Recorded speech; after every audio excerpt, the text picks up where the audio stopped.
On est dans le passage où Elkana avait dit à sa femme Anochi lach mi-asara banim, je suis mieux pour toi que 10 hommes. Et on avait expliqué que le mot Anochi veut dire Hachem. Et il a réussi. Parce que grâce à lui, Hana va se lever et va pour la première fois prier à Kadosh Baruch Hu. Alors regardez le pasuk Yud. Vehi marat nafesh. Elle est marat nafesh. Elle a une amertume au niveau de son âme, c'est-à-dire elle est très amère. Vatit palel al Hashem ou vachotivke. Et elle a prié al Hashem. Donc ça veut dire quoi al Hashem? Al c'est sur Hashem, sur Dieu. Comment c'est possible de dire tu pries sur Dieu? Il y a Dieu et toi tu le mets sur lui pour pouvoir prier. Les Chachamim nous disent al Hashem ça veut dire contre Hashem. Waouh. Elle a prié contre Hashem. C'est-à-dire elle s'est tournée vers Akadosh Baruch Hu et elle était très dure contre Akadosh Baruch Hu. Ou vacho tivke. Et pleurer. Elle pleura. Va tidor neder, et elle fit un vœu. Va tomar, et elle dit, Adonai tsevaot, Dieu éternel des armées. Imrao tire baroni amatecha. Si voir tu as vu baroni dans la pauvreté amatecha de ta servante, amatecha, ama c'est la servante, eved c'est le serviteur.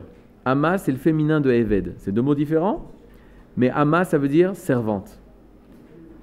Uzechartani, et tu te souviendras de moi. Velo tishkar, tu ne m'oublieras pas. Et amatecha, ta servante. Je suis au pasuk Yud Aleph du premier chapitre du livre de Shemuel. Velo tishkar, tu ne m'oublieras pas. Moi, ta servante. Venatata la amatecha, et tu donneras à ta servante Zera anashim, une descendance d'hommes. Comme les hommes, c'est-à-dire une descendance, la possibilité d'avoir un enfant. Et c'est quoi le vœu? Untativ l'Hachem. Je le donnerai, lui, cet enfant, à Hachem, à Dieu. Kol yemer chayav, tous les jours de sa vie. Ou mora, et la lame, lo yalel rocho, elle ne touchera pas à sa tête, c'est-à-dire, ça sera un nazir.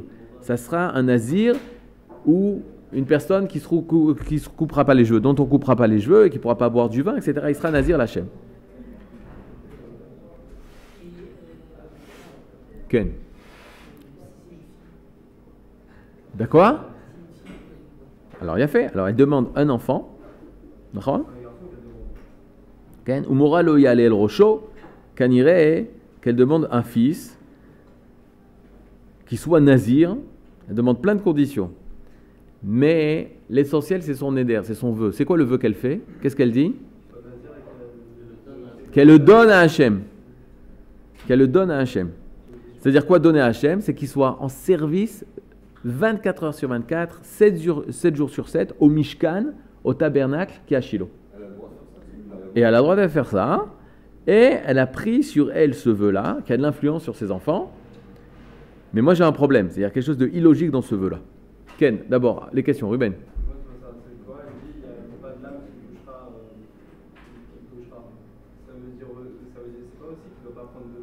Exactement. Mais elle met en avant ça. Elle met en avant qu'il ne va pas se couper les cheveux. Il faut comprendre pourquoi, quel rapport avec les cheveux. Non, tu as raison, c'est une bonne question.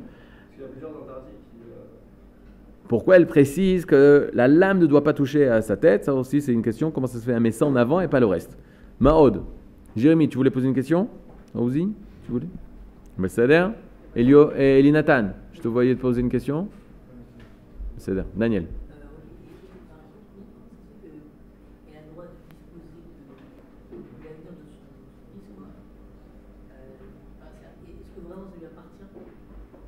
Alors, c'est la question d'Eliaou. Comment elle peut, une mère, décider comment son fils va être et qu'est-ce qu'il va devenir?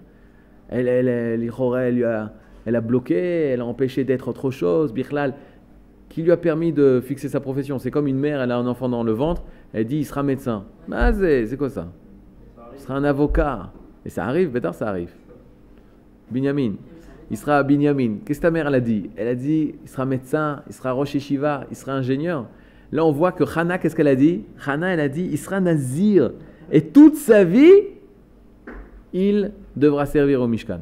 Maintenant, il y a un truc bizarre dans ce neder. Non, elle va l'emmener et c'est ça qu'il doit faire. Et s'il ne fait pas ça, il va à l'encontre de son rôle, de sa fonction. Donc c'est dur. Comment tu peux, en tant que mère, fixer ce que ton enfant il doit devenir? Canaviel. Alors elle va attendre. Quand il grandira, jusqu'à 3 ans, elle a attendu. À 3 ans, elle l'a emmené au Mishkan. Il a commencé à servir Élie au Mishkan. Et ça c'est terrible. C'est-à-dire, tu vois une mère, elle n'est pas encore mère, elle est femme, qui n'a pas d'enfant, ça fait déjà 25 ans qu'elle attend un enfant. Elle prie à Kadosh Baruch Hu, elle dit, je fais un vœu. Donne-moi un enfant à condition que, etc. etc. Ken Ruben. Normalement, un enfant jusqu'à 13 ans, d'accord, le parent peut dire ce qu'il doit faire. Mais après 13 ans, tu vois qu'il a fait sa barbe blanche, c'est à lui de choisir. Et là, elle oblige. C'est ça la question. Comment tu peux obliger un enfant depuis son jeune âge? Tu lui as fixé son destin? Mais quand il est petit, ça va encore. Non. Et quand il va grandir, ça va être pire, tu dis. Non, ça va être pire. Quand il va grandir, après, c'est à lui de choisir. Bien fait. Maintenant, on va voir ça par rapport à notre vie nous-mêmes. C'est que nous aussi, on nous a bloqués. Nous aussi, on nous a forcés. On verra une Gemara, mais Foréchette qui parle de ça.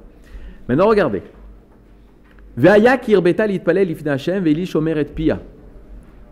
Et ce fut lorsqu'elle priait énormément devant Hashem. Eli, Binyamin, vous avez des feuilles? Allez, c'est vrai. Yudbet, on est dans Yudbet. C'est la clé pour Rosh Hashanah, ça. Ve'eli shomer et pia. Et Eli à Cohen, il regarde sa bouche. Pourquoi il regardait sa bouche? Ve'chana il medaberet el liba. Chana, elle parlait sur son cœur, de son cœur. Rak sefate anaot ve'kola lo ishamea. Par contre, il n'y avait que les lèvres qui bougeaient de Chana, et sa voix, on ne l'entendait pas. De là, on apprend la première halakha. D'après le Zohar, on ne fixe pas la halakha comme ça, sauf ceux qui font les minagim du Zohar, des kabbalistes. D'après le Zohar, la Hamida, je parle uniquement du Shemona Esrei. Une personne qui fait le Shemona Esrei, il bouge seulement les lèvres. Et il n'est pas obligé de faire entendre la voix à ses oreilles. Ça, c'est d'après le Zohar. D'après la halakha, qu'est-ce qu'on fait nous? Il faut que nous, on entende. Pas le voisin, mais nous.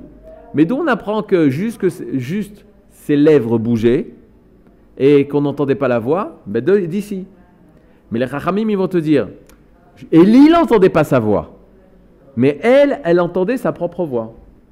Donc, au niveau de la halakha, comme nous, on fait la Hamida, et on doit faire entendre notre propre voix. Zecharia, tu es avec nous, sois avec nous. J'ai besoin, s'il n'y a pas Zecharia avec nous, le cours, il est moindre. C'est obligé de faire entendre. Non.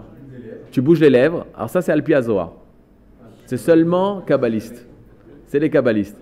La halakha, les chachamim vont te dire, non, il faut que tu fasses entendre. Alors peut-être tu ne vas pas tout entendre, mais il faut que tu élèves à peine la voix. Tu comprends ce que je veux dire? Mais les kabbalistes, c'est comme ça. C'est machouacher les gamres, ça n'a rien à voir. Maintenant, qu'on dirait qu'il y a une explication à ça. Pourquoi c'est comme ça?